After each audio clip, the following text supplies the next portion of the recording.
let me see, I'll start sharing.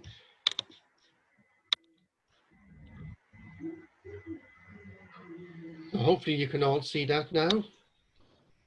Yeah, I can. Yes. Yeah, brilliant. Yeah. So presentation is basically what it says there. It's just my photography, and really what I'm going to do is give you a little bit of a background about myself, and then just show you images that I've taken over the past 6 or 7 years, or maybe 8 years, but that kind of time frame.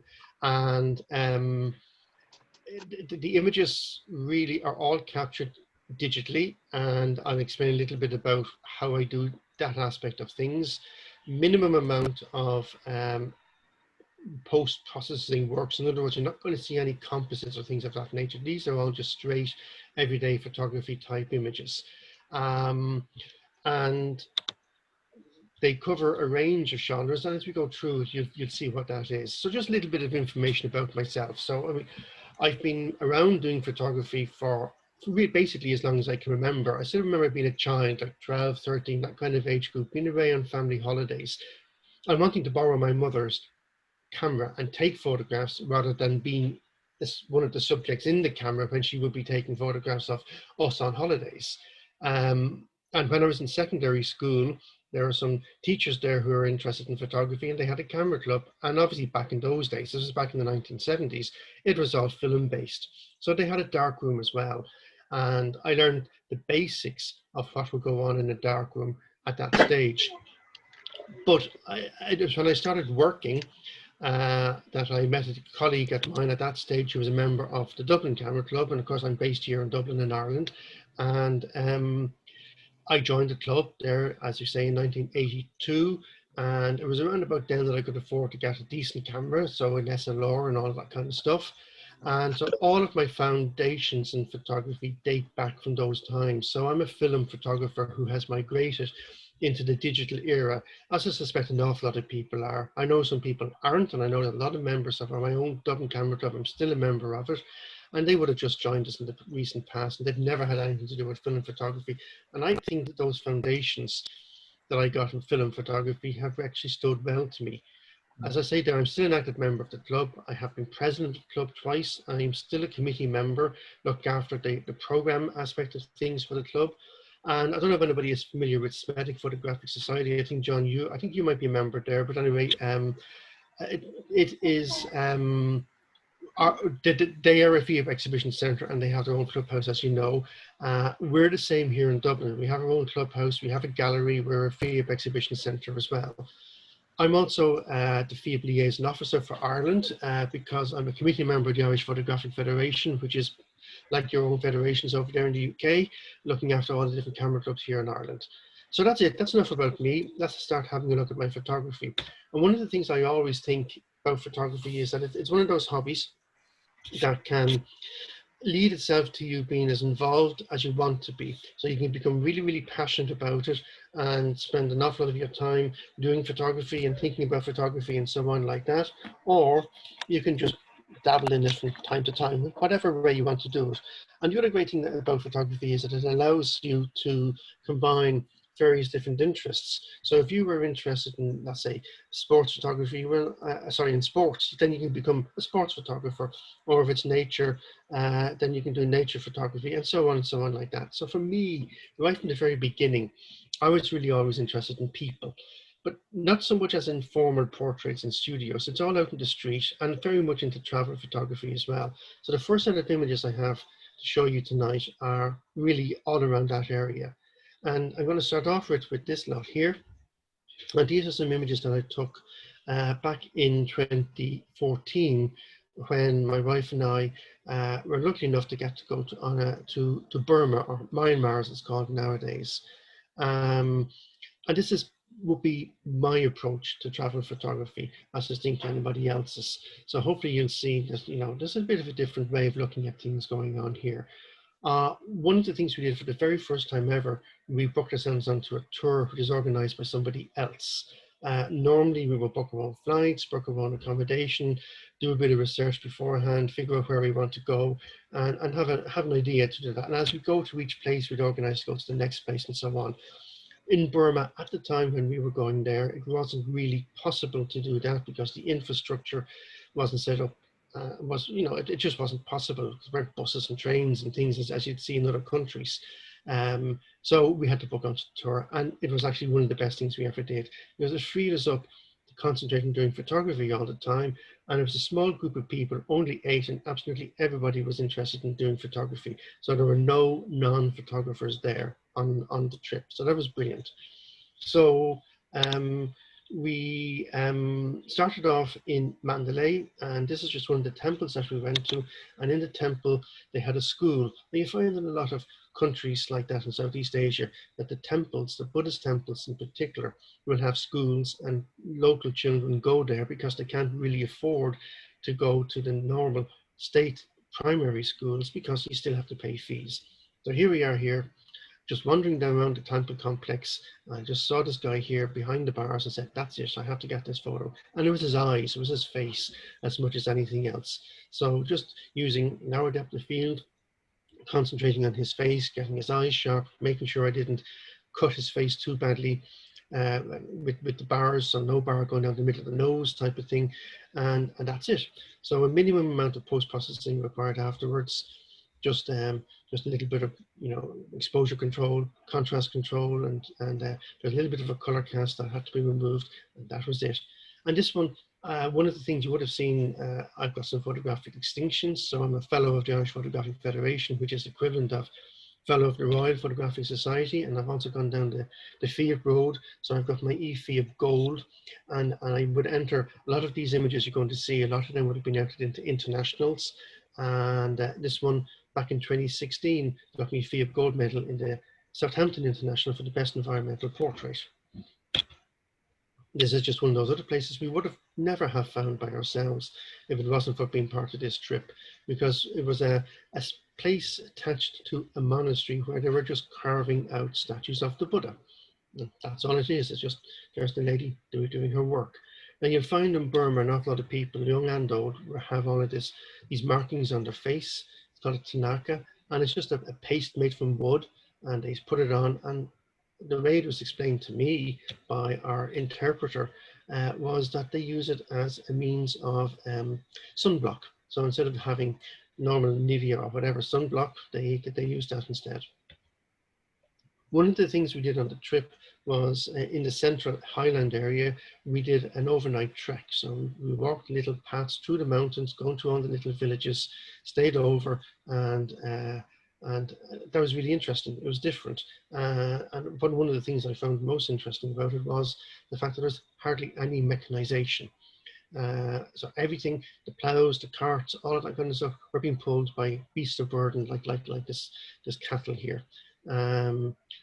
Another thing you're going to notice as we go through here is that I actually love the square format. So an awful lot of the time when I'm taking photographs, I'll be looking at them, looking at the scene, and I'll be deciding, do I want to see this as a monochrome image or as a color image? And do I see it as being a square or what way, or format? And if I think it's going to be square, then I'll frame it in such a way that, excuse me, that the main subject matter is in the center. Like with this one, and this one as well, it was always going to be monochrome because the light levels were not great. And for me, I just saw the receding lines of those colonnades going off down there, and the light coming through them. And then this monk was very happy to have his photograph taken. Absolutely no problem wandering up and down. And then his mate arrived and shoved him out of the way, and he wanted to be in the photographs and so on like that. And with all of these images that you see, with all of these people, there's no fees, there's no payments, there's no putting the hand out and money exchanging or things of that nature. And that's not really something I like doing. It's not something that I would encourage. I think it makes people dependent then on tourists, and it's not really what you would call responsible tourism. So again, like this, when I saw it, I knew it was going to be a square image. I knew it was going to be a monochrome image, even though I capture everything in color because I capture in RAW, and then all the post-processing and the cropping and stuff, that's when I do it, the conversions and so on like that. And this one was always going to be the rectangular format. Again, it's one of those schools where the boys are getting their free education, and they're novice monks, but at the end of the day, when they become teenagers, the decision is made: do they want to continue as monks, or do they go back to where they came from with their education? And most people go back to where they've come from. But I wanted to leave it like this rectangle because I just love that negative space over there on the right hand side, and just the textures and the details that's in the wood. I don't use flash for any of my photographs, so this is all natural light, and as you can see, the light's coming in from the left, and we see one side of the face is lit up, and the other, a little bit of light there, we can see a little Rembrandt triangle going on there, and it's all just about the face and about the eyes and focusing in on those, and a little bit of storytelling going on, I suppose, is what you'd say as well. Same type of thing going on here, one of those little schools attached to a monastery. And whilst the first one I've just shown you there was a more formal posed image where the boy was very happy to be the model and he was posed. In this one, it was just standing there taking photographs of the scene and of all the different things that are happening. And I just liked this because of the kind of unposed, semi-posed look, but just that impish look that's on the boys' faces as well, and the expressions and so on like that. Of course, you can get nuns as well. And you might say to yourself, sure, this is just a Paul is just standing there at the side of the road and he just snapped away. And yeah, that's what he did. But it's a travel photograph. And when you're doing travel photography and you're putting them into internationals, what you're trying to do is show a sense of the place, of the time, and the people and the location. And they don't have to have people in it, of course. It could be a decent landscape, things of that nature. But you know, this is a good travel image. It's just showing the knowns, it's showing the location. It's probably never going to win awards, but it's an interesting image. And of course, we don't always take photographs for the purposes of winning awards. We take them for ourselves, for our own pleasure as much as anything else. This is another one of those standing by the side of the road and just waiting for things to happen.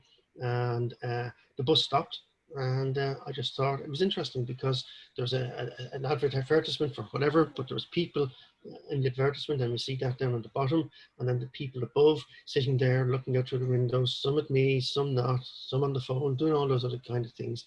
Again, when I saw it, I knew there's always going to be a monochrome image, and I hoped I'd be able to get it in such a way that it would be a square image. And there it is. And I do like doing portraits. Even though it is kind of like a formal portrait, but it was done on the street, just wandering around. This is what we do all the time when we're on holidays like this. We just wander around with the cameras and we just take photographs. And camera would always be in the hand or over the shoulder or over the neck.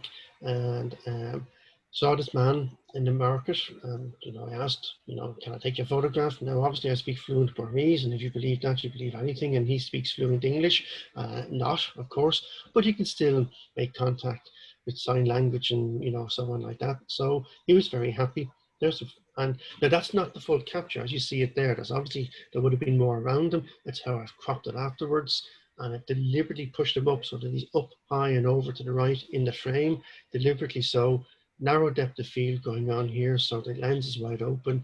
Focus on the eyes, convert it to monochrome afterwards in Photoshop, and there you are. That's it. And that's something I love doing. And it's just the face, the rugged look, the lived-in look, the matted, greasy, unkept hair, and that little wispy beard. And the same type of thing going on here, except obviously it's a young boy and it's more simple. And the colors that are here are more amenable to it being a color image rather than a monochrome image. But it's basically the same technique. Or sometimes it's this type of thing, street photography, just wandering the streets, finding something. And in this case, it was just the barber shop. And it was always going to be a monochrome image because just the colors in the background and that neon light in the background was just so distracting as a color image that it just had to be converted to monochrome. And there we are. That's what's there. And it's just it's just look around and see the things that are in the image. And it's that man there sleeping in the background with his mobile phone in his hand. It was a care in the world, and then the other guy getting his hair cut. And that's what it's about. A little bit of storytelling, just capturing the scene, showing what's happening. So in Mandalay, or just outside of Mandalay, there's a lake called Lubain, and there's a beautiful wooden teak footbridge going across it. And it's a very popular place for people to go, especially tourists, for sunset. There's this lovely, it's facing west, so that sky that you see there is in the west, and there's the sunset. And you're probably saying, but it's a mono image. Where's the colours? And there's the story. It was a sunset. What happened? It gradually got darker. There's no colour. We didn't get a colour sunset that day. So I just had to convert it to monochrome and just make the best of it, put a kind of a semi-silhouette into it. So I took loads of images that day of that aspect of things, but they all would end up being monochrome images. There really wasn't any colour. Or if there were colour, it was a kind of a silhouette type colour. It wasn't great. So this is the one that I thought was the one that worked the best, and that's the one I'm happy to show to people. So the lesson learned, and you're going to see this coming along as well as we go through the images, is don't travel with Paul and Helen if you want to get very good weather, because we never really seem to get it when we go to places like this. We had torrential rain on some of the days when we were in Burma. And obviously, because we were on a tour, we weren't staying in the same place every day. Some nights it might be just one night in a hotel, others it might be 2 nights, and we had a minibus and we would be traveling from place to place. So one day when we were traveling, we came across this school, and it was middle of the afternoon, school was out, and we had time on our hands, and the rain had stopped. So we got out and we were able to just wander through the school, taking photographs. So this one here is just looking in through the window and seeing what's happening in the classroom. I saw this guy and I assumed he's doing his homework, and then the others in the background, and that's the image. But there's more to it going on as well when you think about it, because I mean, look at his leg. Look at whatever's going on here with his leg, and this chap over here with discoloration of his skin also. So there's a, as you look around the images, you can see little things like that going on as well. And I love putting shapes and patterns into my photography if I can. So again, when wandering around, in this case, there's a place called Bagan in central Burma. Just wandering through one of the villages and just came across those 3 people there as you see them. And I took the photograph, and then they all got up and moved. But it's just the 3 of them are forming like a little triangular shape. And then that window behind where that boy is divided by the wood, and there's triangular shapes there. And then there's square rectangular type shapes going down with the windows and this other stuff over here on the right hand side of the image. So I'm trying to get shapes into my photography as well, shapes and patterns. When we did that trek that I mentioned to you, we got up very early one morning. And this is one of the things you end up doing when you're on holidays like this. You get up very early in the morning, because that's when you're going to get the light. And you can see how beautiful the light is. Now, 15-20 minutes later, the sun had gone up, all of that mist had disappeared, and the light was extremely high. And even then, at around about 8 in the morning, it was getting to the stage of being slightly too contrasty when you're out of doors. And absolutely no problem in taking photographs of children in these countries. I know it's not something we would do here in Ireland, and in the UK you'd be the same. We'd all be very wary about doing it, but absolutely no problem over there. Now the parents were there, and there's no problem on that aspect of things as well. But there we are. That's just it. Just a young little boy. And sometimes in some of the places we did maybe slightly a little bit more formal, where we were able to ask the people if they would pose, and we would sit them in places and get them to do various different things. Now, it's not a style of photography that I'm too used to, that I'm very fond of, but 1 or 2 of them worked, and I'm happy to show them to you. It was something new for me, and this is one that worked for me. So that's it, basically. One of the things we realized when we were there is that you don't, certainly as a group, like the small group that we had, we didn't just wander up from monastery and start wandering around.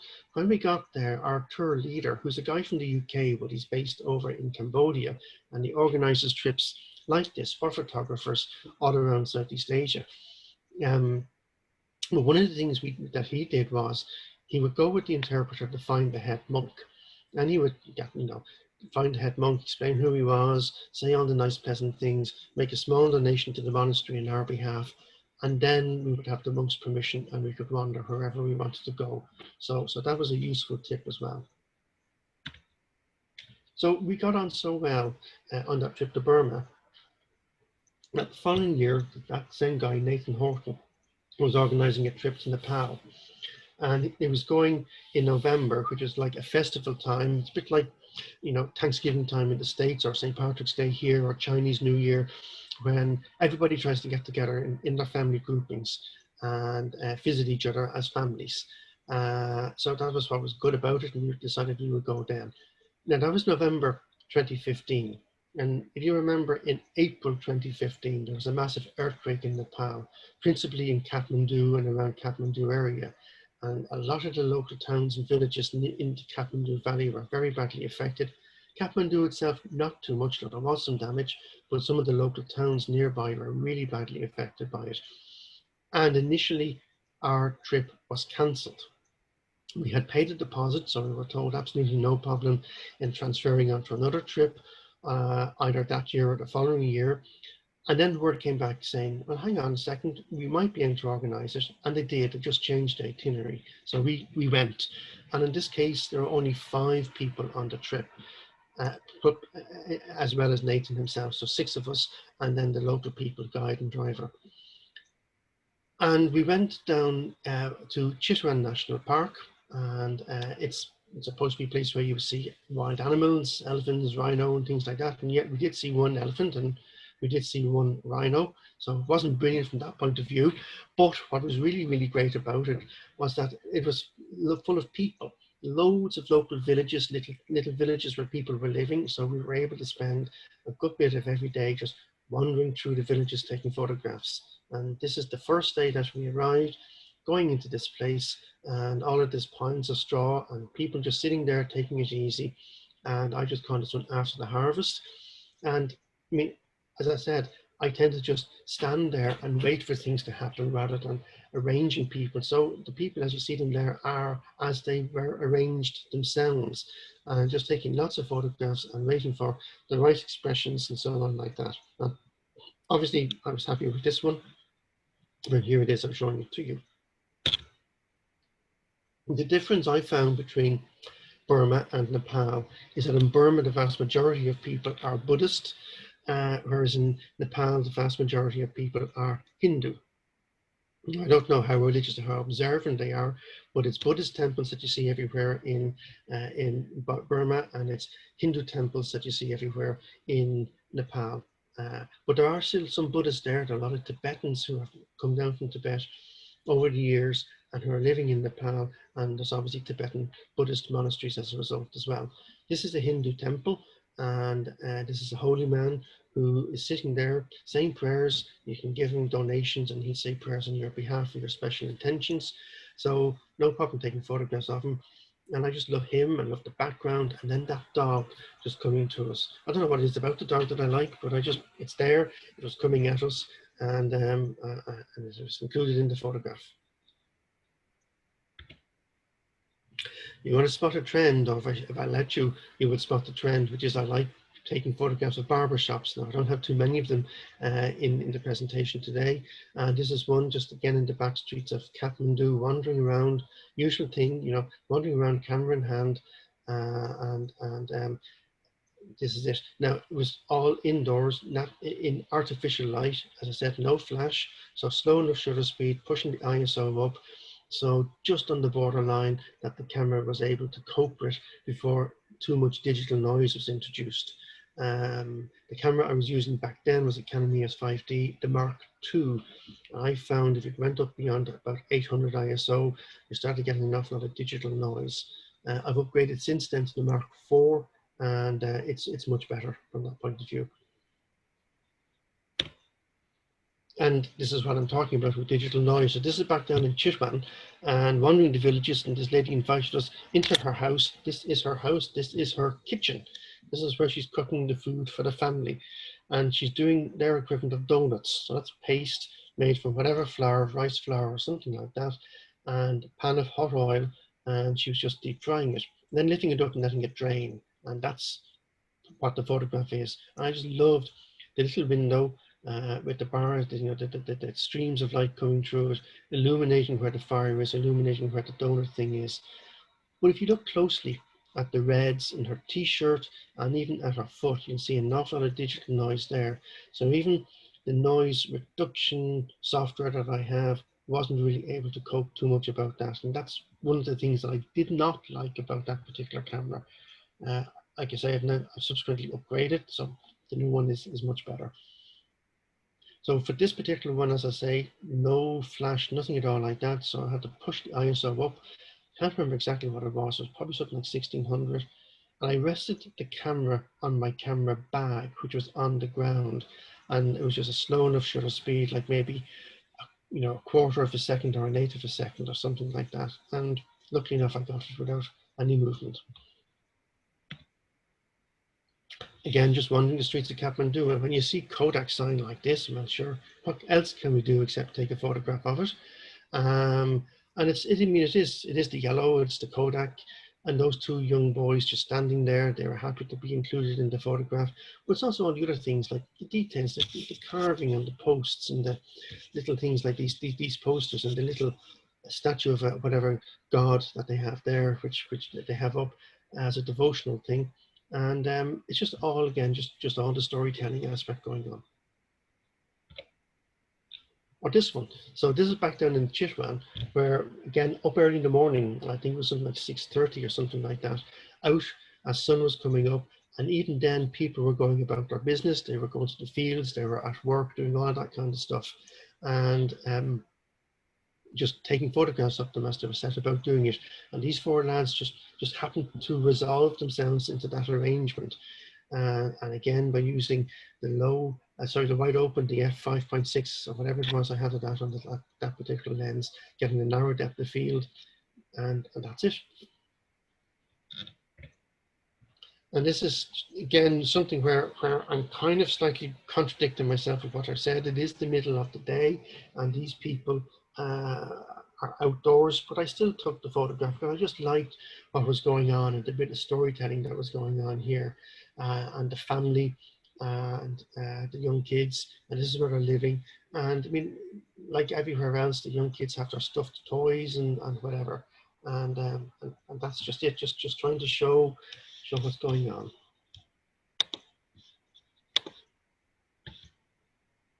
And the story behind this one is actually very, very sad. So we carried on from Chitwan further west to a place called Pokhara. So those of you who know Nepal know that that's where the Himalayas are, and Everest and K2 are up northeast of Kathmandu, which is on the eastern end of Nepal.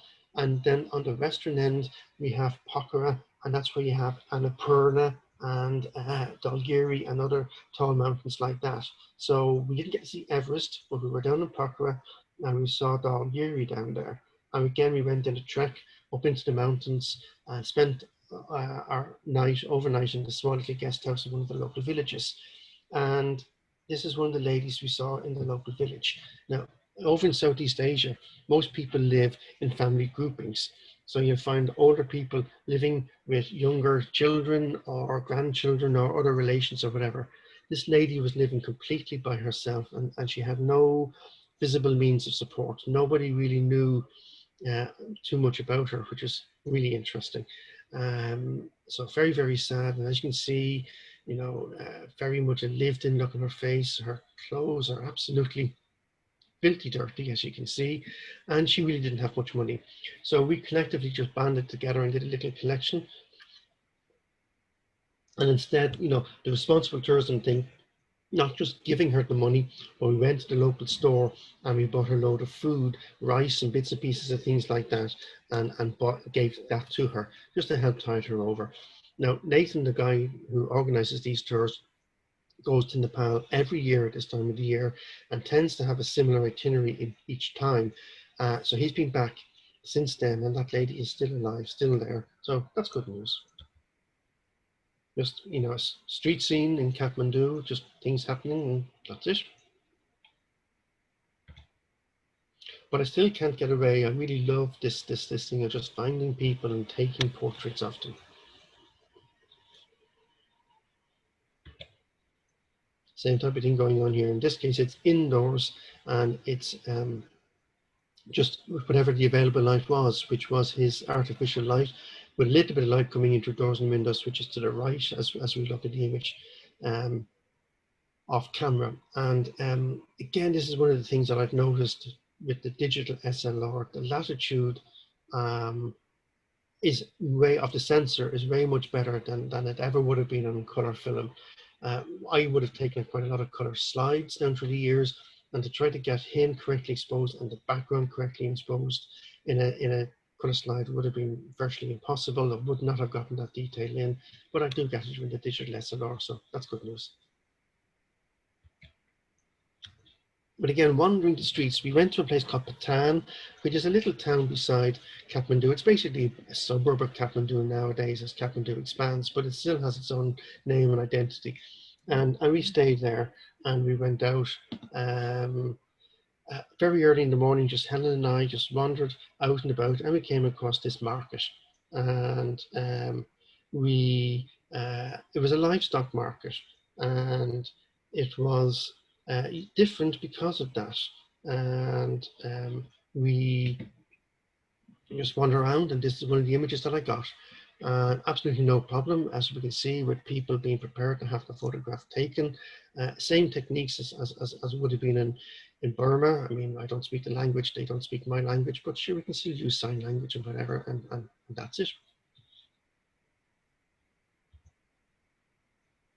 And like I say, I just can't stop myself from taking photographs of people, just finding people in the street and saying, do you mind if I take your photograph? And sometimes people will say no.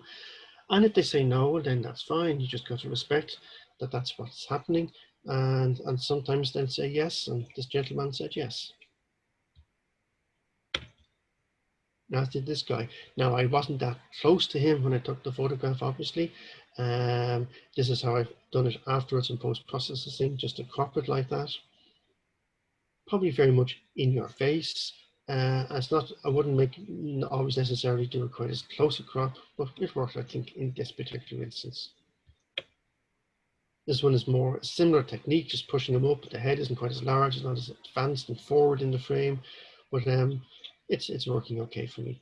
And again, it is a crop from what was there. There was more in the image. And this is one that was never going to become a monochrome. It had to be color. But as you can see, and this is what you're going to spot as we go through and I show you my color images, I try to keep the color palette to a minimum. So in this case, it's just, he was wearing white. He had all these ashes on him. So he had this white look on his skin, and then the background was red. So it's very simple. There's really just two colors there, shades of red and shades of white.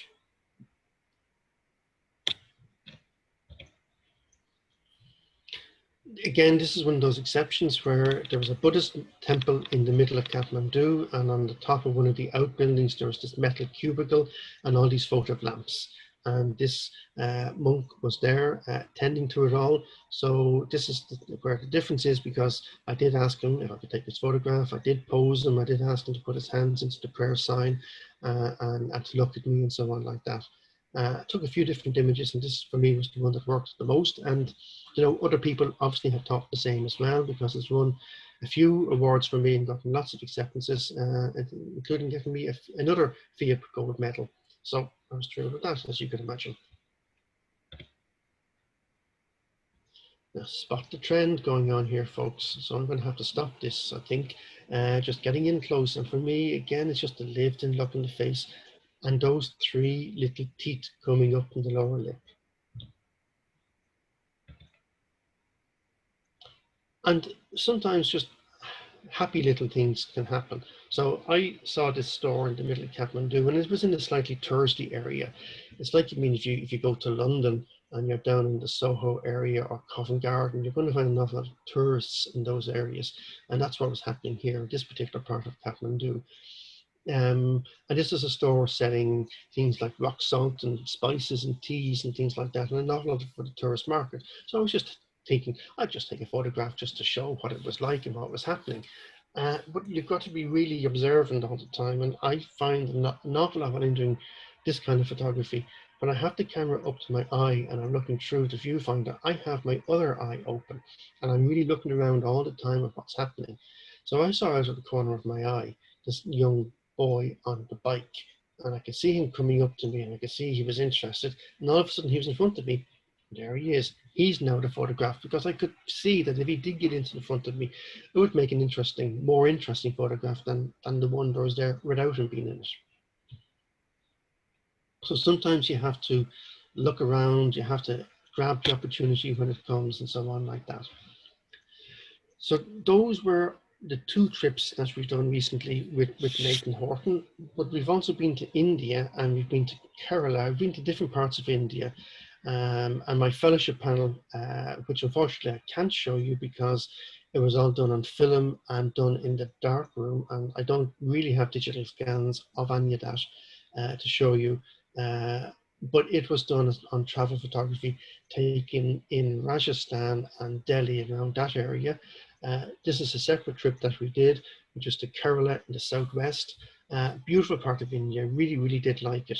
And like that, it was just one that we organized ourselves. So we did a bit of research, figured out places we want to go to, booked our flights to get us to our initial destination and our hotel accommodation for when we got there, and then just booked all the other bits as we went along.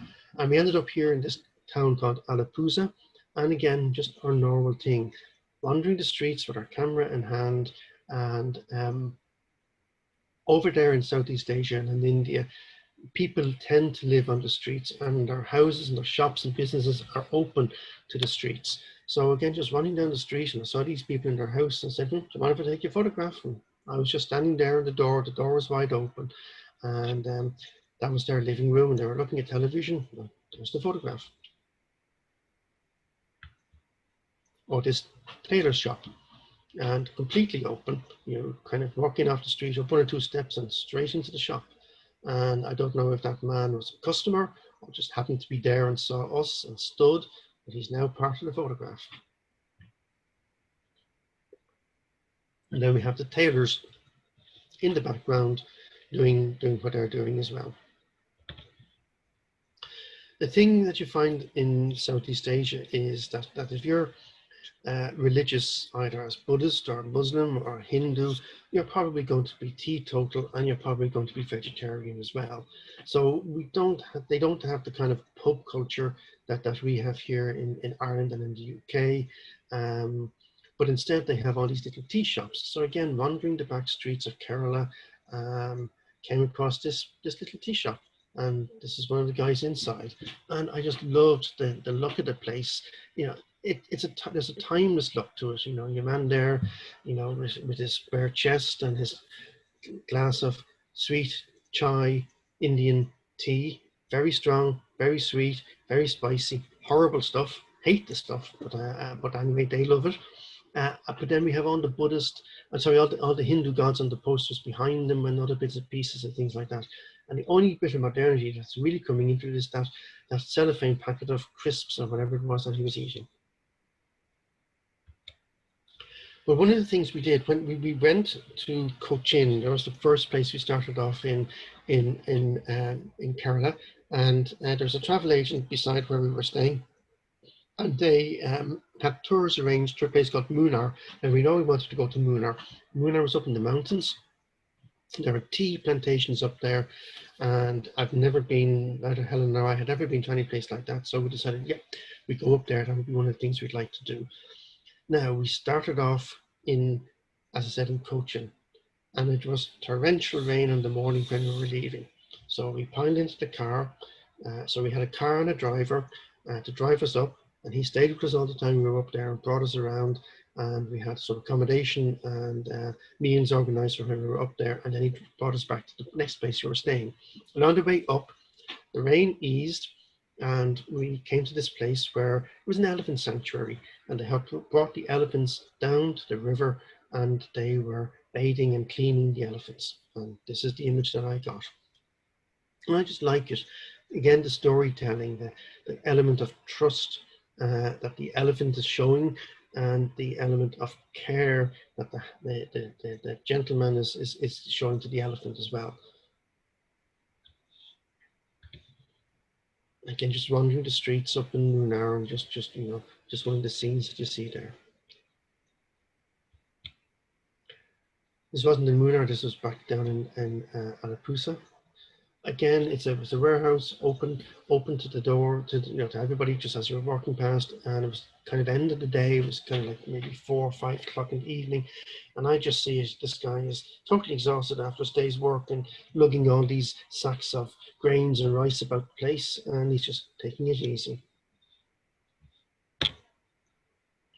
A spice warehouse, a different one. And this particular one was in Cochin, but again, no problem with us wandering in, wandering around, and this lady was sorting the ginger. So she had piles of root ginger, fresh root ginger, and she was putting them into the basket and sorting them into different grades and quality.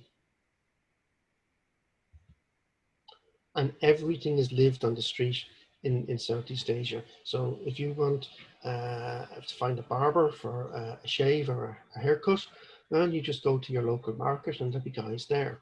And that's one, and here's another.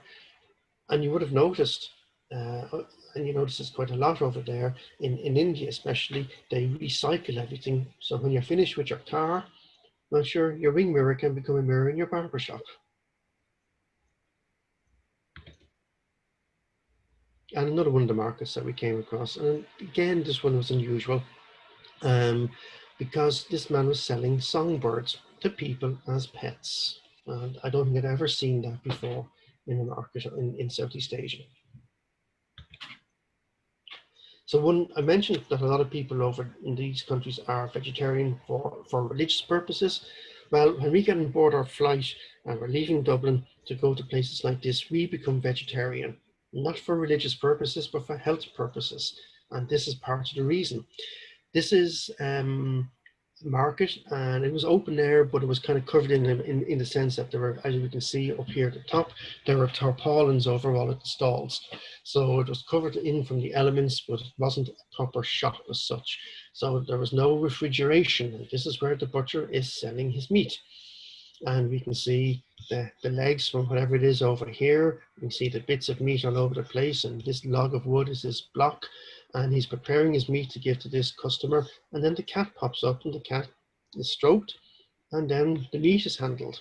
So the meat's hanging up, and who knows how well preserved it is, who knows if it's going off. You have all your flies and things flying around, and you have really bad hygiene standards. So that's part of the reason why we become vegetarian, because you just don't know what you might pick up.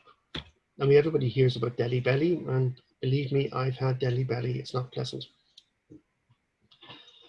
And this is another shot up in Munnar, just a tailor sitting outside a store. That's it, really. But it's an interesting one. And again, believe it or not, this has gotten lots of acceptances from me at an internationals, including an award at one. And normally when an image of mine gets an award, then it is retired at that stage. And I don't really send it to any more internationals then after that.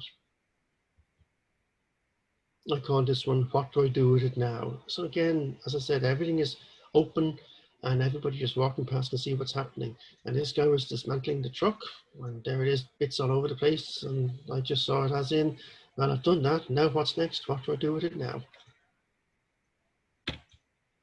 Of course, we don't have to go to Southeast Asia or places like that to do travel photography. So last year, this time last year, September last year, we went to Chicago, and then we went for a few days, and then we went to New York, and we spent a whole week in New York. Now, I'd been to New York before, but never for a full week, and I thoroughly enjoyed it. And that's the last time I've been on a flight, and that's the last time I've been outside of Ireland. And this year, 2020, is shaping up to be the first year ever since I started working in 1979 that I haven't flown out of Ireland on a holiday someplace.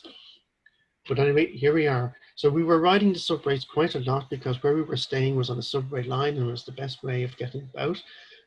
So when you're waiting for trains, sure, you might as well take photographs of the people on the other platform.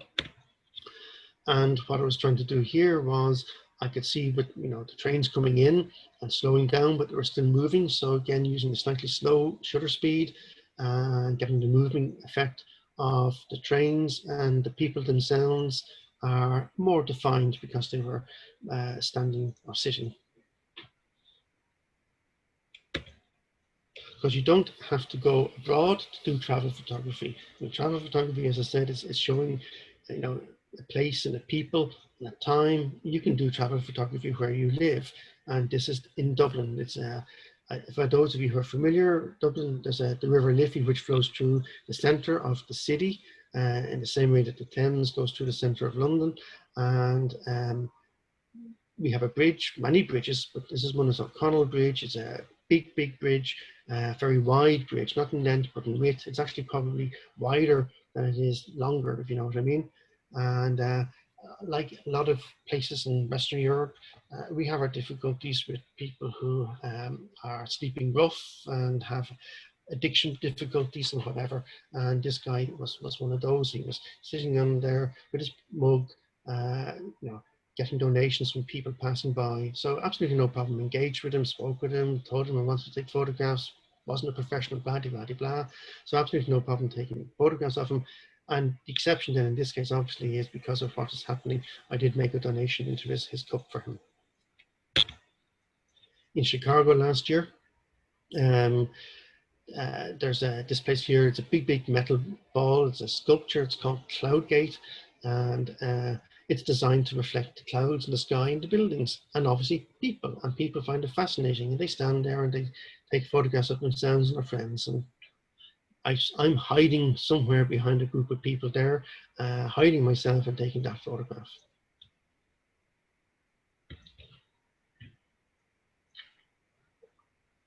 So this is a trip to New York. Not the one last September, but one a previous time. And it was in January, and we had about 3 or 4 days in New York, and little winter break. And the Rockefeller Center on Fifth Avenue, there's a plaza outside it.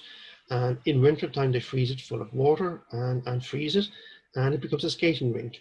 So this is my interpretation of it. And you can probably see I'm using a slow shutter speed, so the camera is resting on the balustrade overlooking the thing, and the influences that are coming in here for me are coming more from the painting side of things. So you probably see a bit of Lowry's Matchstock Men and Matchstock Women going on there, and anybody's familiar with the Dutch painters, Bruegels.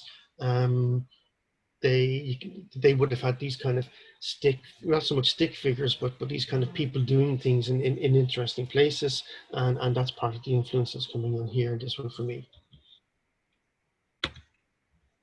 Again, street photography done in Ireland. This is just a festival going on and entertainers.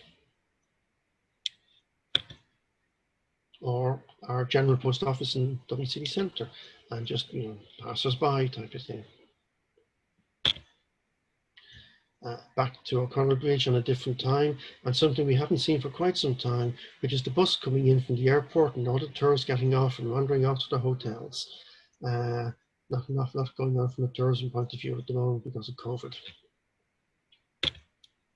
So that's the end of the first section that I have to show you.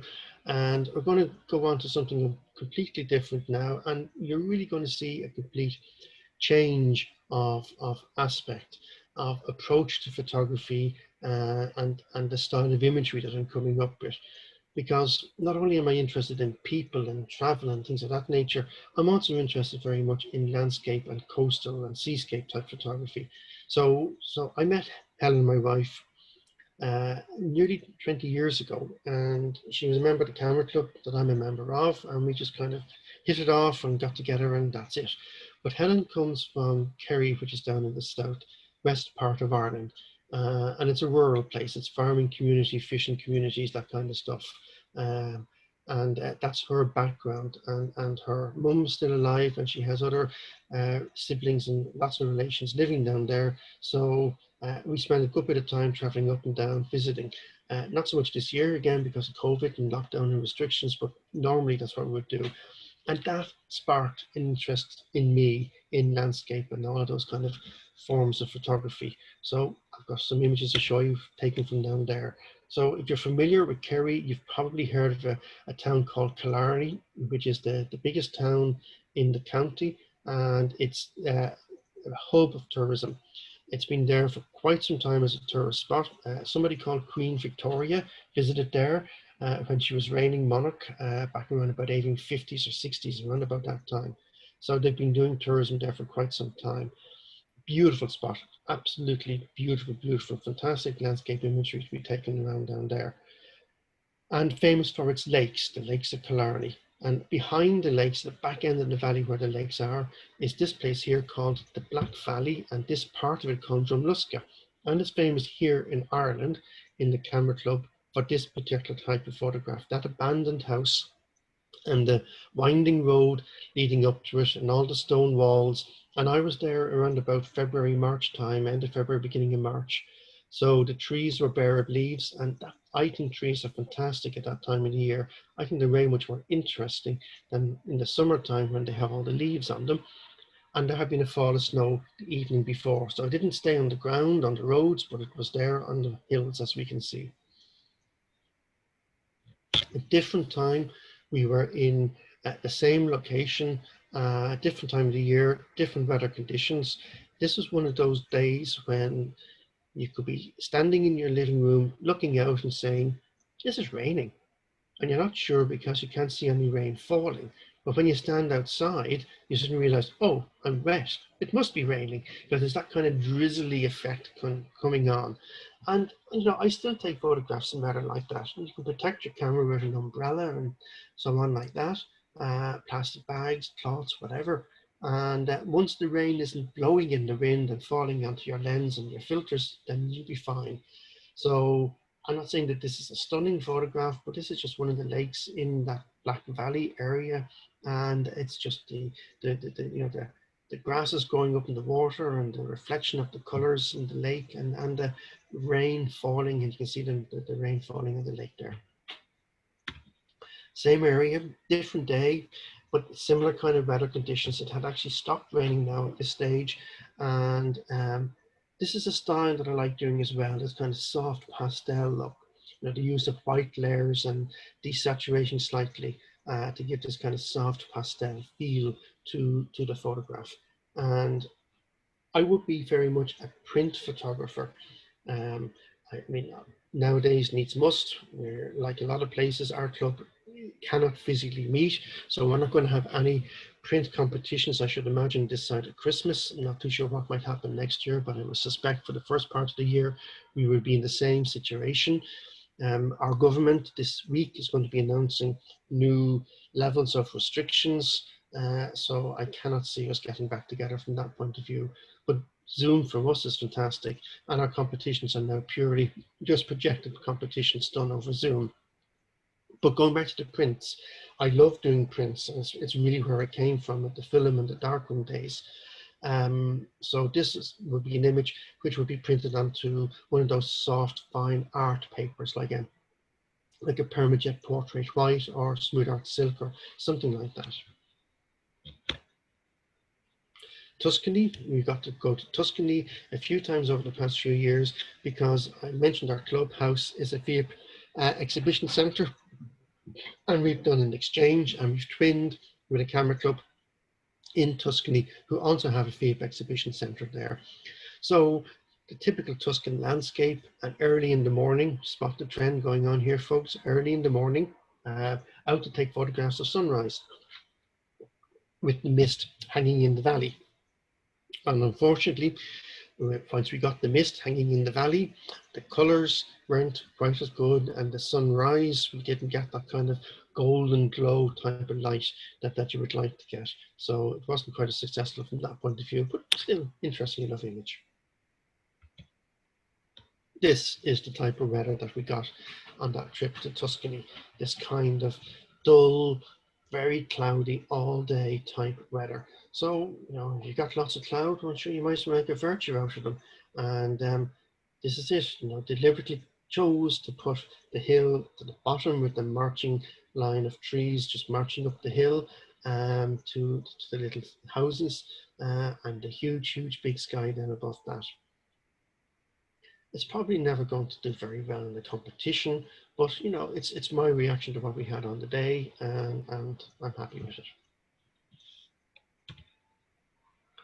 So back in 2017, we did a trip, and for the first time ever, I brought the car with me on the car ferry, and we went from Belfast across up to Scotland and up to Skye and out to Harris, and then came back down from Harris to the Lake District, and then I had some engagements with the PAGB down in Blackburn because I was the judge for the Intercamera Club colour print competition and one of the judges for the very first Masters of Print that the PAGB had organised.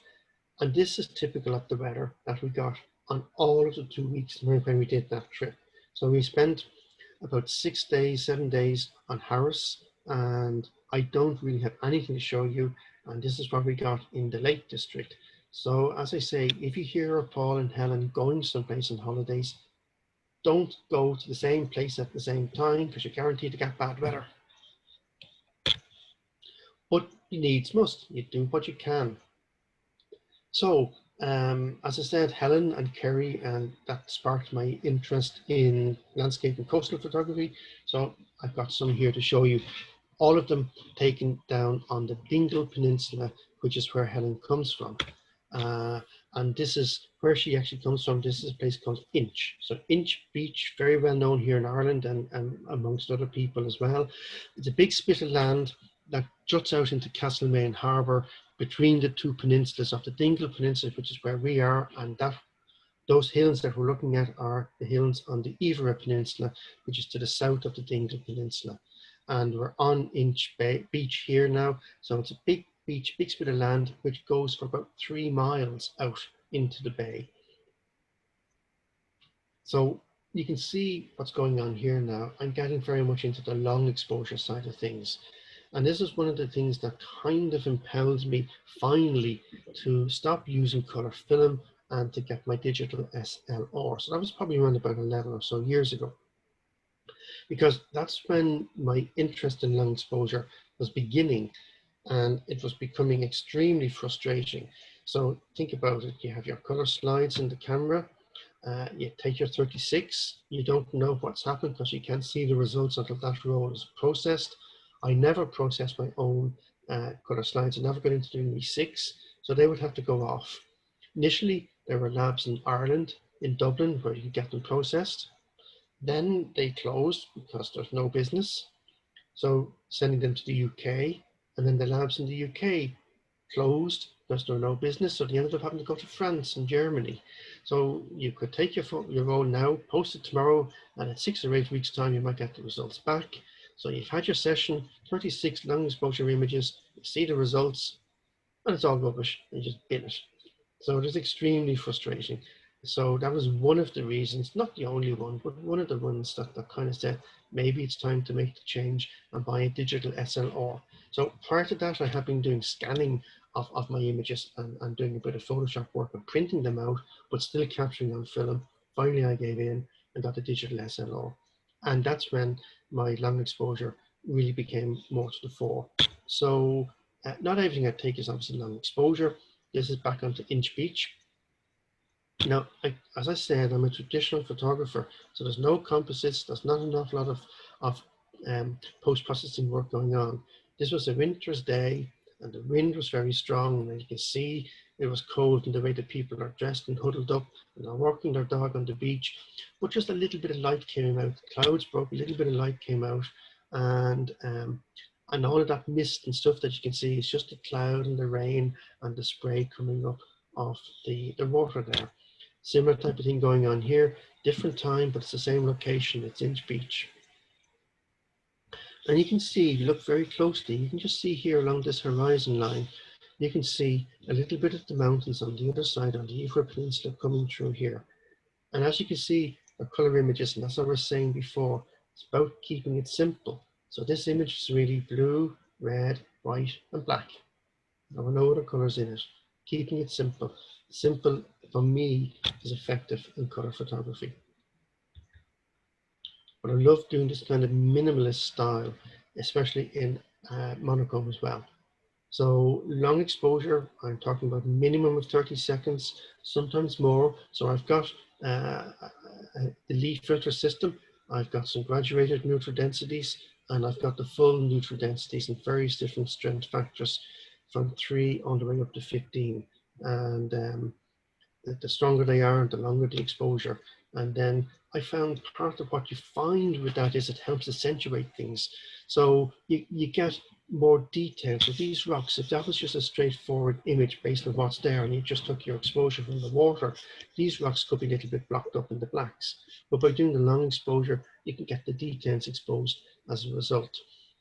And that is, as you see it there, is as I captured it, except of course it probably wasn't. It wasn't square and it was captured as a raw, so initially it was color. So the conversion and the cropping is done afterwards.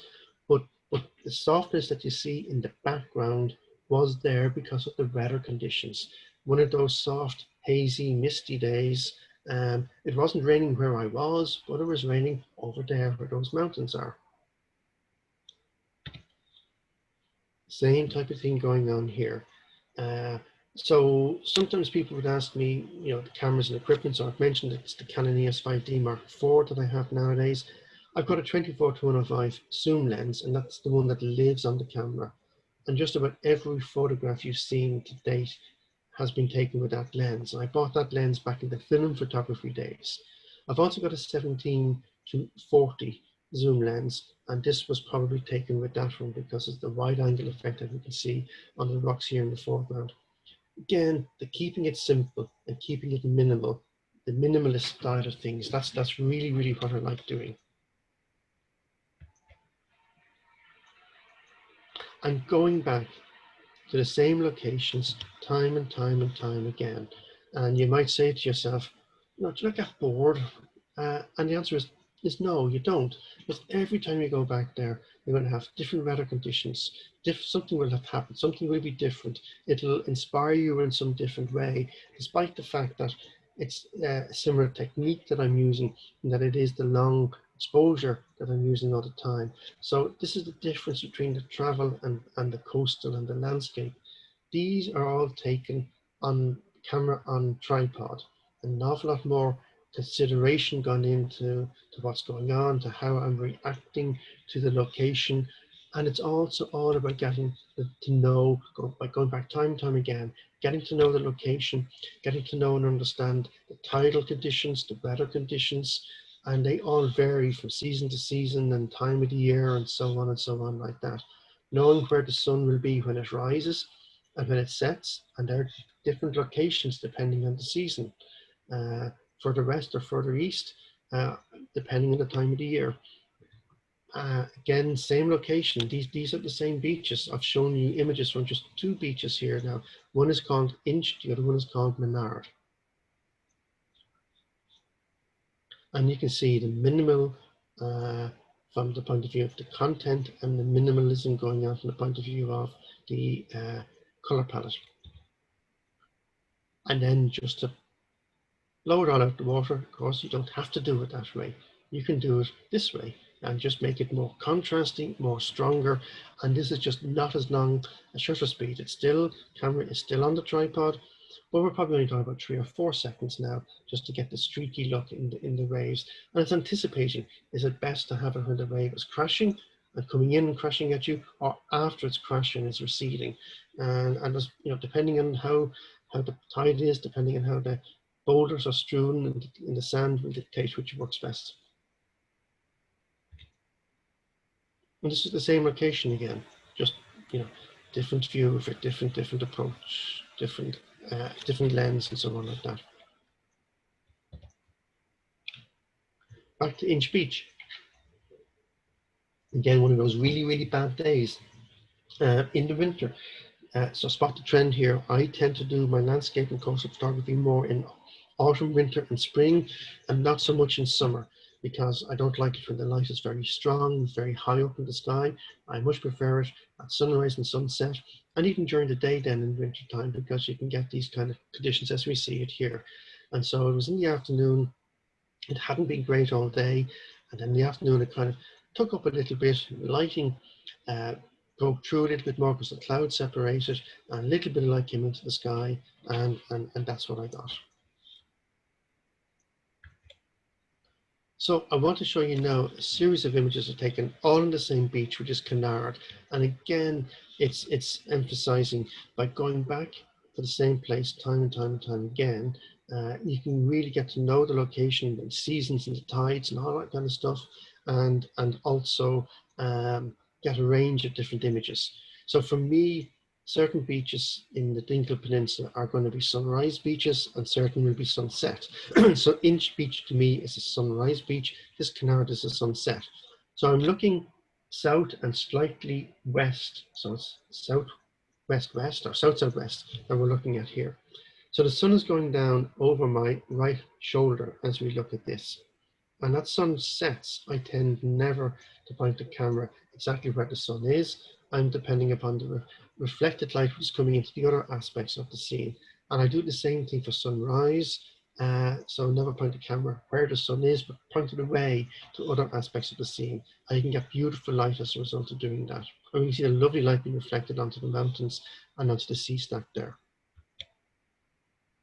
Same location, just a different angle of view, different day, different weather, different lighting, long exposure. And you can see that lovely pinkish color that's in the sky and in the clouds at the top of the image there. The naked eye didn't see that as strong. By using the long exposure, it helps bring that out.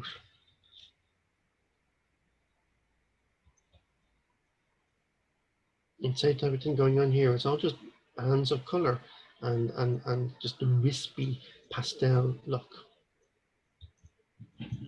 But sometimes, as I said, going a little bit stronger. So the shutter speed is not as fast. It's probably only 1 or 2 seconds here in this case. I'm just trying to get the wave breaking over the rocks. So this beach, as you can see, has loads of these rocks. So when the tide is on its way in or on its way out is the most, better to actually for me, it's when the tide is on its way in is the most interesting. When it's fully in, these rocks are very fully covered and we actually cannot get access to them because the tide is all the way up the beach then at that stage and it's too dangerous. So again, you've got to know when to go and to be careful so that you're not cut off or badly affected from that point of view. And you know, if I cropped the horizon line out of that now, you wouldn't know what that is. And that's what I find interesting, how we can get abstracts into our photographs.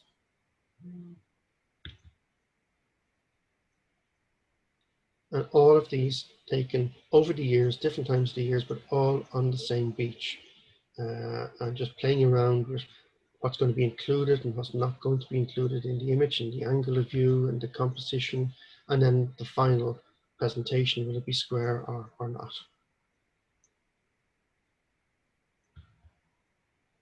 And sometimes they work well when you convert them into model. And again, this is one of my ones that's done very well for me. Again, it has gotten a FIA gold medal for me. And the super duper wide angle lens can be very effective. And it does distort. I mean, when you look at an image, you would think that that rock there, standing up rock, is as big as the sea stack. And we know that that's not the case. That rock that's standing there is probably only 4 or 5 feet in height. And that sea stack is maybe 40 or 50 feet in height. And sometimes, like always, every time you say something is the way to do it, that's right, but there are always exceptions. So this is Inch Beach in the middle of the day, and the road is up on high and lets you look down onto the beach. And that's where I was, because we were driving somewhere and I could just see all the people out enjoying themselves. And it was a summer's day and it was midday and the sun was very strong in the sky. And I just saw all those lovely shadows. And the silhouettes of the people as a result. I said, there has to be an image there. So just handheld, taking lots of images. I don't know how many I took, 40, 50, something like that. But nothing was really working for me. You know yourself when you're taking a photograph, you know instinctively, has it worked or has it not worked? And for me, these ones were not working. They were grand, they were interesting, they were nice, they were pleasant, but it wasn't working for me. And then I finally dawned on me, what I needed was something that would be a central point of focus that the people's eyes, the viewer's eyes would just rest on. And then I saw him. He was over there on the left and he was walking down to the sea. And I just knew if I waited for him to get into the center, then he would be the central point of focus. And it's this guy here with his surfboard and his reflection. And now that you've seen it, you can't unsee it. And every time you look at this image, your eye is going to go directly to that. And that's what we need, I think, in these kind of images. We need something that the eye will rest upon.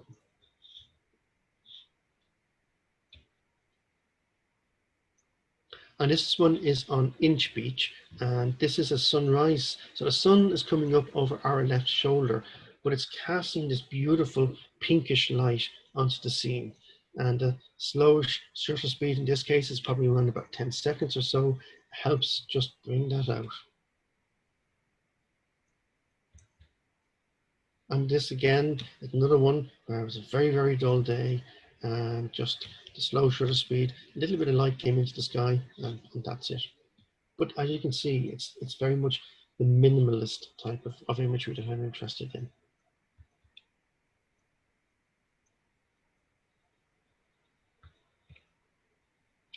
And I think I'm probably coming towards the end of this section here.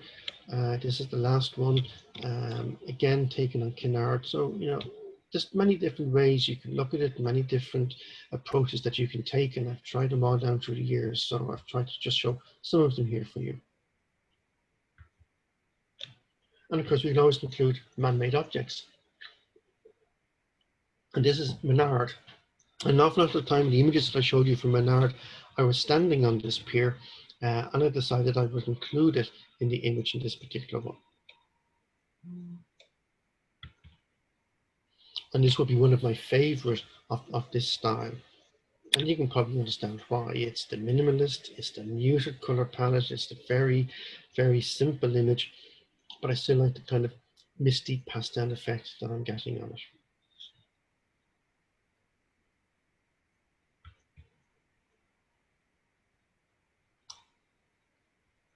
Right. So obviously down in Kerry, we don't just have to do landscape and coastal scenery type images. We can take photographs of people. So more street and travel type images that you can get down there. But the difference with down here now is because my wife is from there, because we know the people down there, and sometimes we're invited into people's houses. We can get in there and take photographs of them. So this is just David, and this is his kitchen. And then there'll be things happening. So this is a sheep fair that was happening down there. Small village called Annaskall, and Helen's family come from this area, and her cousin owns and runs a little pub in the village. And every year in October they have this sheep fair, and people bring their sheep in, and you have the best sheep, the best ram, and all this kind of carry on. And this guy is just checking them out, and that's it. But I also noticed this gentleman here. I had seen him indoors in the pub, and this is it. This is the image I got from him. So this is John's pub, Helen's cousin. So it helps that we knew the people in there, and we knew him behind the bar. And this is Tom O'Donnell. So again, spoke with the man, engaged with him, explained what I was doing, asked him did he mind if I took his photograph. And the only element of posing that was going on was when I asked him to put his hands on top of his walking stick like that. All natural light. That's coming in from the left, as we can see there. So you can kind of see one side of the face is bright, the other slightly darker. But the people are just as they are. No setup going on there. This is one of my most successful images. So I told you when I get an award for an image, I tend to stop using it. So this one has had over 40 acceptances. And finally, last year, I got an award. Finally got an award. So I don't know why. It's been extremely popular, as I said, lots of acceptances, but only once got the award. But anyway, it now has its award, and that's all that matters to me. This lady, as we were wandering, driving around and looking at places, we just saw this lady and spoke with her, and that's the image we got. One of our neighbouring farmers down there, it had to become a black and white because that wall behind them was bright red, his shirt was dirty coloured red, and that settee was a red velour, bright red. So it would have been just way too distracting. So everything had to be converted to monochrome. Whereas this one, leaving it as a colour image, suited the place. The lady in her in her living room, and all the family photographs and things on the mantelpiece behind her. This one with her dog, her pet dog, who has subsequently passed away, and she now has a replacement. And this gentleman, again, we were over in the Ivory Peninsula looking around over there one day, and we stopped in the town just to wander and get a bite of lunch, and I saw this man walking down the street and said, ooh, he'd make an interesting photograph. And before I could happen, he disappeared into the pub. So I followed him in. And this is the image I got. He was only allowed me to take one photograph of him. He wasn't really as cooperative as maybe he should have been, but that's the photograph I got. And I mean, you can do what you like with it. You can read it whatever you want to into it. I mean, what's the relationship between him and the photographs of the boxers and other things there in the background? Who knows? Possibly none, but we can build our own little stories in our head about that if we want to.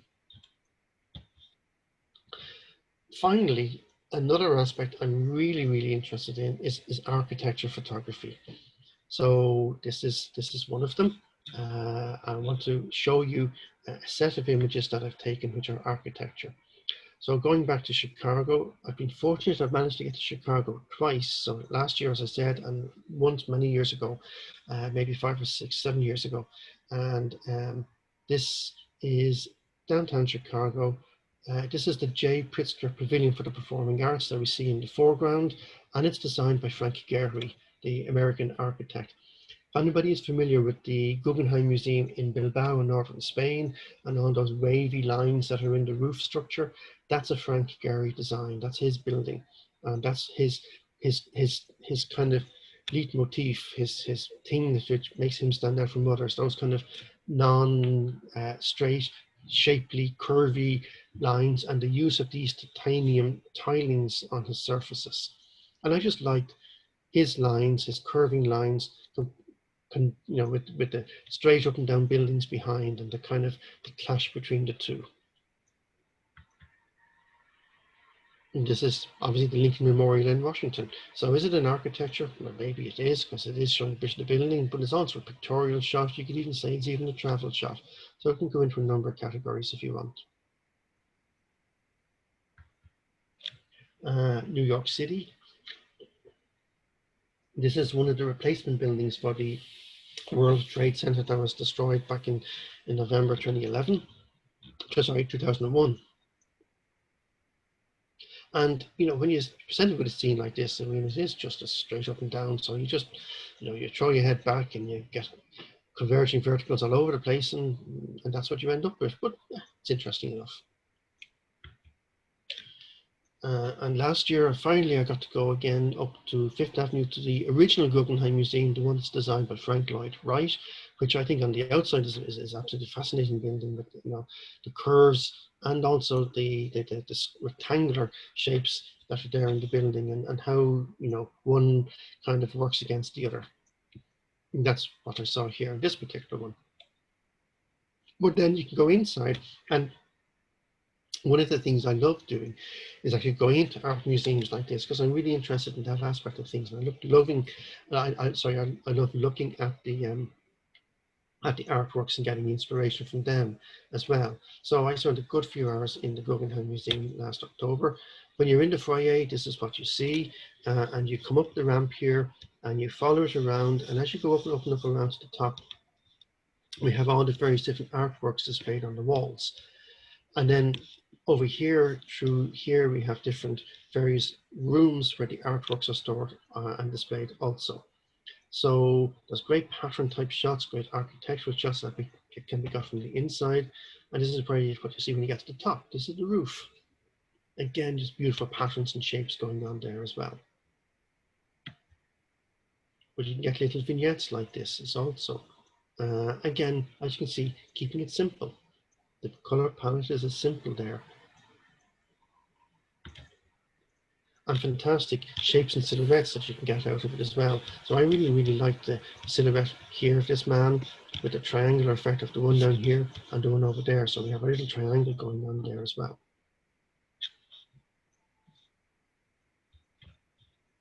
Another place you can go to over there is this place called The Vessel.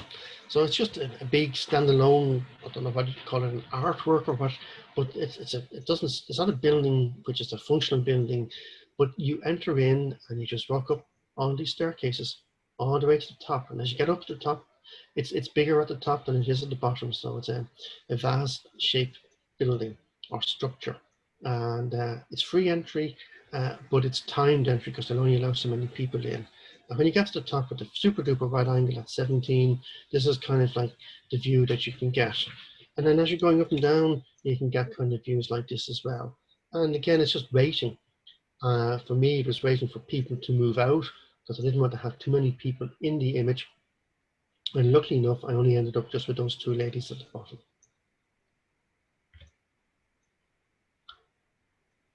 So wandering through New York, I knew because we were there, as I said, for a weekend a few years ago. We saw the image from the Rockefeller Center, which is from that time. And I also knew that if you go over onto the Brooklyn side, over where Brooklyn Bridge is, and looked back onto Manhattan, at the tip of Manhattan Island, where all the tall buildings are, you can get some interesting images. And I'd seen images taken over there by different people down through the years. And this is just one that I saw when I was over there myself and that I captured. So it's one of those lookout things. You can put your few quarters in and look through that and see up close. And I just thought it looked interesting. It's kind of like nearly like a robot type of thing, Wall-E type of stuff. That's all that is. But this is really why I went over there, because I knew there were some interesting images that could be gotten looking back towards Manhattan and the tip of Manhattan. And this is the Brooklyn Bridge. And again, the wide angle lens, 17 to 24 wide angle lens, long exposure. So I had the tripod and all the gear with me, deliberately so. We planned, this is exactly where we wanted to go. And we've been over there now on both trips that we've made to New York. And then afterwards in Photoshop, a little bit just to do from the point of view of desaturating it slightly to take some of the colors out to make it not quite monochrome, but bordering on it. But specifically, this is why I wanted to go over, because I knew I had seen photographs, general scene photographs of this place, and I knew we had all these kind of piles or posts in the water, and that they could make interesting lead-in lines and interesting foreground subjects when looking back at the Manhattan. And we were very lucky. As I said, it was January when we were there. And the day we arrived, it was snowing and there was sludge and sleet and stuff like that, which really, really wasn't nice. The next day, there was brilliant sunshine, not a cloud in the sky. So down we went down here, and this is, as you see, this is the result that we got. And then the following day, it was torrential rain. And then the following day, we left. We came back home again. So we were very lucky that we had that one day when we were there, and we could really get some images, and you've seen two of them there now already. So last year when we went back, we were there again. We went back again. Wasn't quite as successful for me with the imagery. This one has done very well, including, as I said, some major awards in international salons. But last year we went, as I said, we went to Chicago and then to New York. And the reason for going to Chicago was because we wanted to go to Milwaukee, which is about an hour and a half up the coast of Lake Erie, north of Chicago, by train. And the reason for going up there is to go to the Milwaukee Museum of Modern Art. And it has this wing here, the Quadracci Pavilion, which was designed by Santiago Calatrava, the very famous Spanish architect. And it's his first major commission in the United States. Now, you've probably seen photographs of the Oculus in New York City. He was the architect for that. But he also did this one. And we really wanted to go to see it. And this is it. This is the entry, the atrium, the foyer, whatever word you want to call. And if you know his architecture, you'll recognize the style here, the curving lines and the repeated patterns that are going on all over the place. But when you wander the corridors and the other parts of the building, you can get fantastic details as well. And this is just wandering down the corridors, one of the window and light fittings that's there. and back into the atrium area. Again, just making use of the people and getting this kind of same silhouette effect on them as well. And back to the atrium also, the roof. I just thought that roof was fascinating and fantastic. But this is really what really kick-started me in architecture photography. So I went with a group of friends who were all photographers, and one of them is a master architectural photographer. He's a fellow of the IPF and a fellow of the Royal Photographic Society in architectural photography. And we were in Valencia in Spain, and all these buildings here are all by the architect Calatrava. And again, spot the trend. We're getting up early in the morning. We're down for sunrise. So we were here at something like 5:36 in the morning, maybe slightly earlier. And we actually met the people coming out of the nightclubs as we were coming from a hotel going down here. So, these are the things you have to do if you're photographers. You just have to make these sacrifices. And the reason for doing it here in this case is if you wanted to get the perfect reflection of the building in this reflecting pool, you had to do it early in the morning, because as soon as the sun came up and it became a little bit brighter, the wind came up and it ruffled the water and you didn't have the perfect reflections. Now, okay, you can get different kinds of photographs then, but I wanted to get that nice reflection. So early in the morning was the time. In this case now, the people started arriving, people out exercising on the bikes and walking and running and whatever, and we were able to make use of them as subjects in the image. So this guy on the bike with his red jacket, looking at him, wondering where's he going to go, and anticipating and saying, if he was there against the white of that buttress, wouldn't it be interesting? And there it is interesting, and that's it.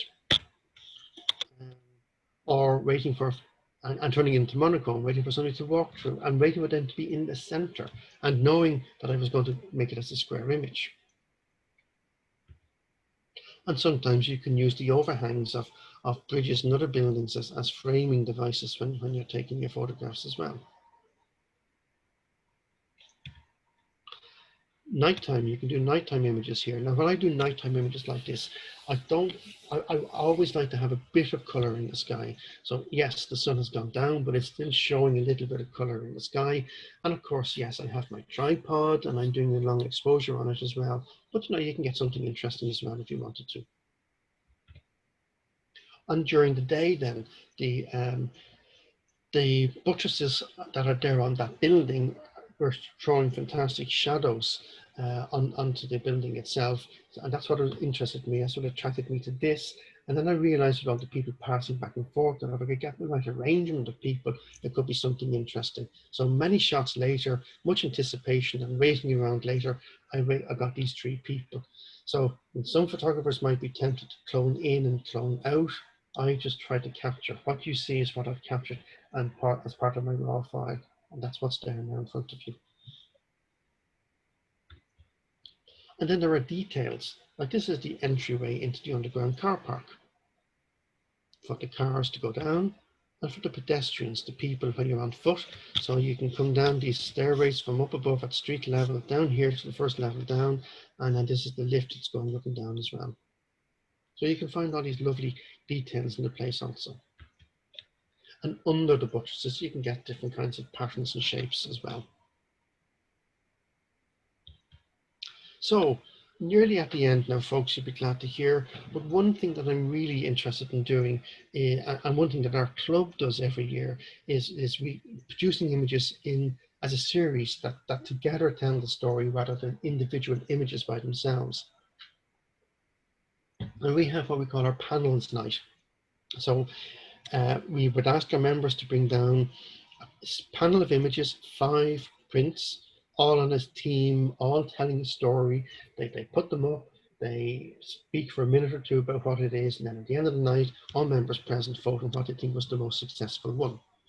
And this year, obviously, we couldn't do it as prints. We did it online using Zoom as projected images, but it's one that's really, really popular. Now, we have a lot of members in our club. We're similar in size to Smetic. We have over 200 people. So this year we had, I think it was 34 or 35 people taking part in it, whereas normally we'd only have 20 or so. So people are obviously really interested. So this is one that I did put together. I haven't actually used in this competition yet, but last year in Grand Central Station in New York City. And I just thought, I was fascinated one with all the people in the concourse area here and the light, the way it was shining through and what was happening. But then as I stood there and looked around, I suddenly noticed so many people with their smartphones doing things.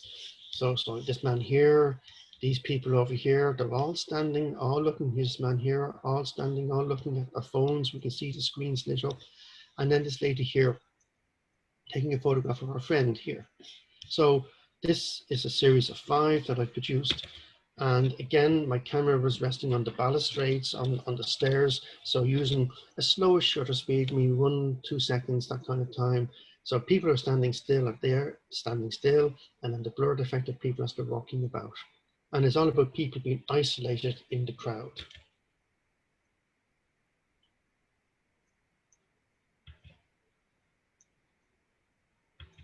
So that's the final one of the 5 that I had. But like I say, it's all the phones, the isolation, and yet you're still in the crowd of people. So going back to India and Kerala and going up to the tea plantations in Munnar, when we arrived, the clouds had settled in and the place was covered in fog. And everybody was apologetic because you couldn't see anything. And we were saying, don't be doing that. It's fantastic because all the trees were just there in the cloud, and I just saw fantastic shapes and patterns as a result. And it's all just some of them standing proud, and others in the background slightly hidden. And this is the panel that I produced in that particular year.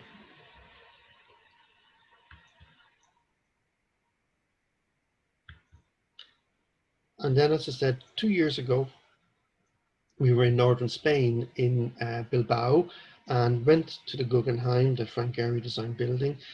And the panel that I produced for this year's competition was a series that I took there, but they were all taken on the inside of the building rather than the outside.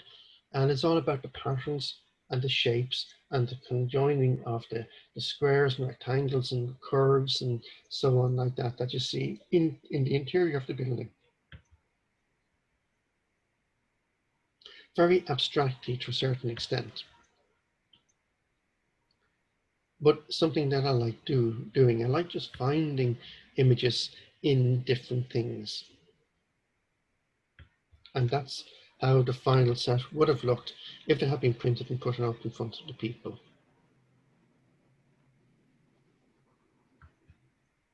So I'll just show you these ones.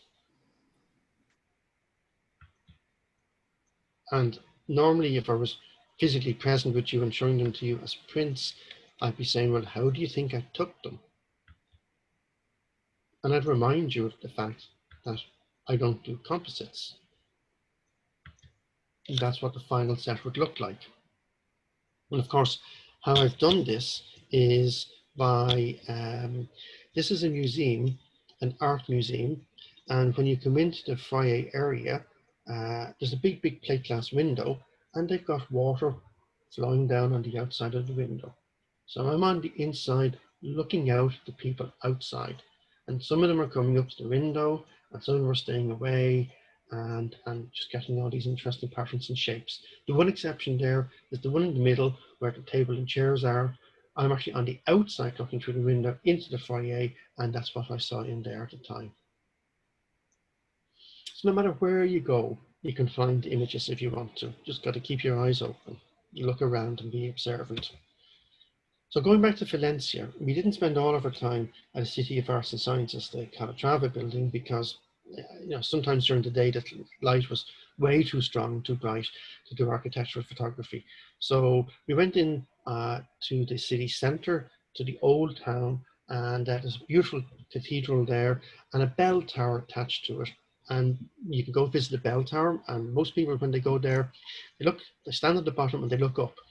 And this is looking up the interior of the bell tower. And the big attraction about this one is the beautiful spiral staircase that's there. So you can see the lines coming in here and just wandering up and up and up and up. And this bit, the center there, the black bit, is the top where you would then exit from there up and out to where the outside bit is and where the bells are. And I just darkened it down in this particular image. So most people arrive and would stand at the bottom and look up and get a variation of some sort or other of that particular scene that we're looking at there. And then people will walk to the top and go out, as I did, and look around and take photographs of the city. Though I was there in the middle of the day, so the light was very, very strong. There was nothing that I could see that interested me. And then some people, when they come back in, will look down and see the spiral staircase going down, and they take photographs. So this is what I did. That particular one there, so dismiss that, have a look at this lot.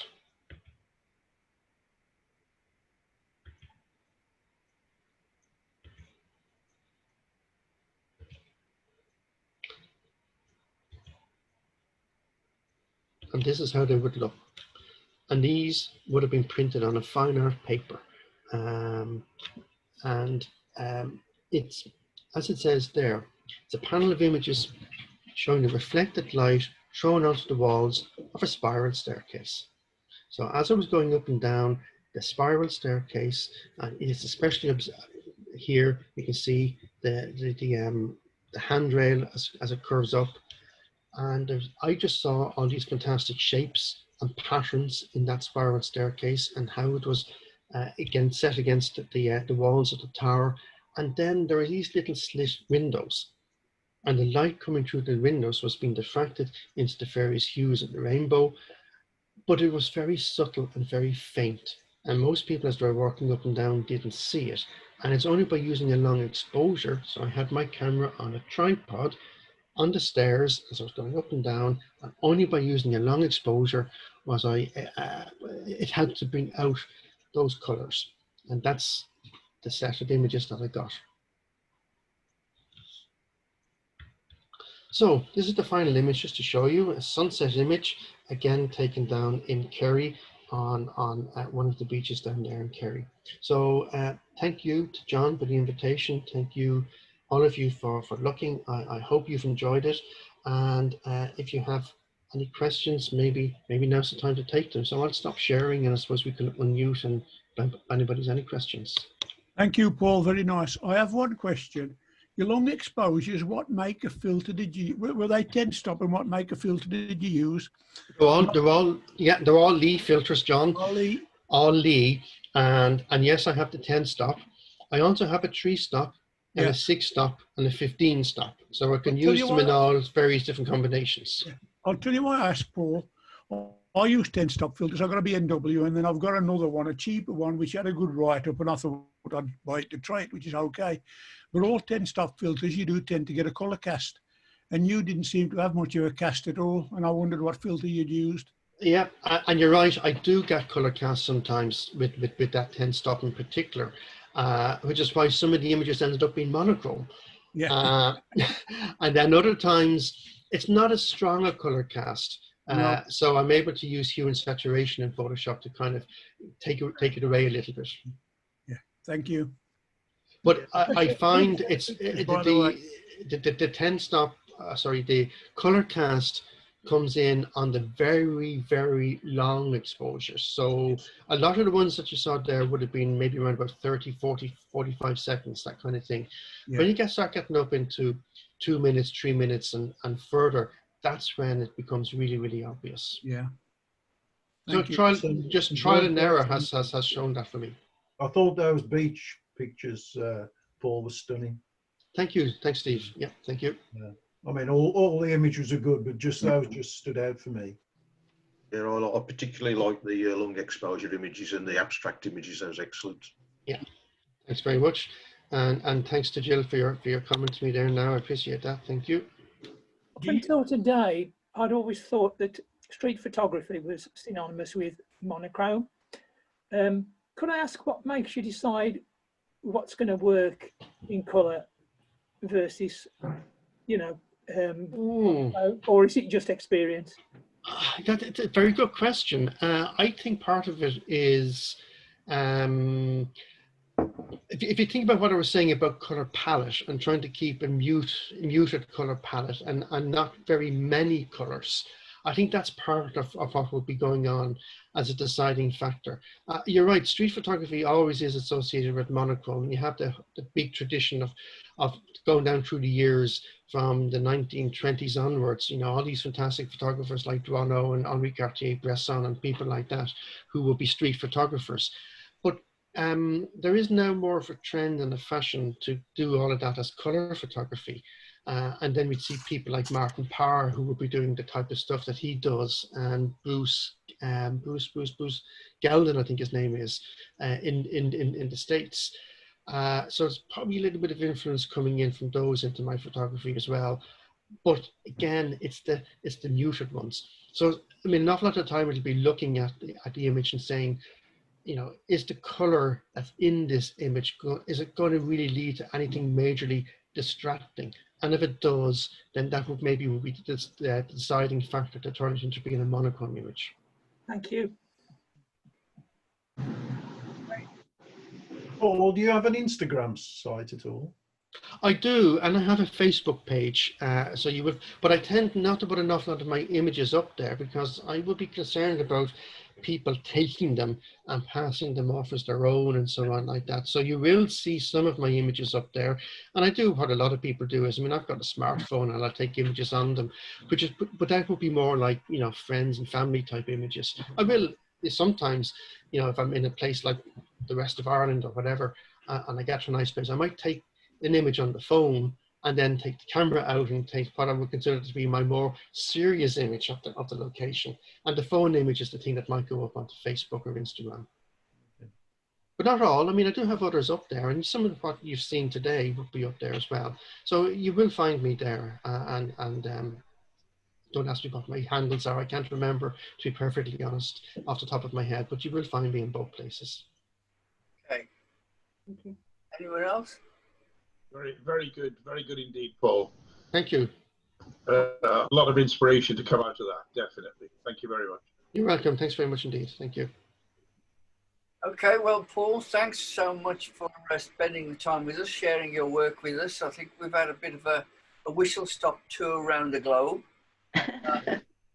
with Burma and Nepal and India, Valencia, Spain, New York, and of course Ireland and Scotland. So it's been a whistle-stop tour around the globe, and extremely interesting, and interesting to see your work in the different genres. You know, landscape, long shutter speeds, people. Really great to see such a variety of wonderful work. So thanks very much for sparing the time to join us today. Thank you. You're more than welcome. Thank you very much indeed for the invitation. Thank you. Okay. Thank You're you welcome. very much. Absolutely excellent. And best of luck now as we go through all these horrible lockdown times. Hopefully we can still get out and take photographs. Oh, yeah. Yeah. Thank you. You're welcome. I'll head off now at this stage if you don't mind. Yeah. So we leave you all, and thanks very much indeed, and best of luck, and hopefully we'll see you all around sometime soon. Thank you. Cheers. Thank you. Bye-bye.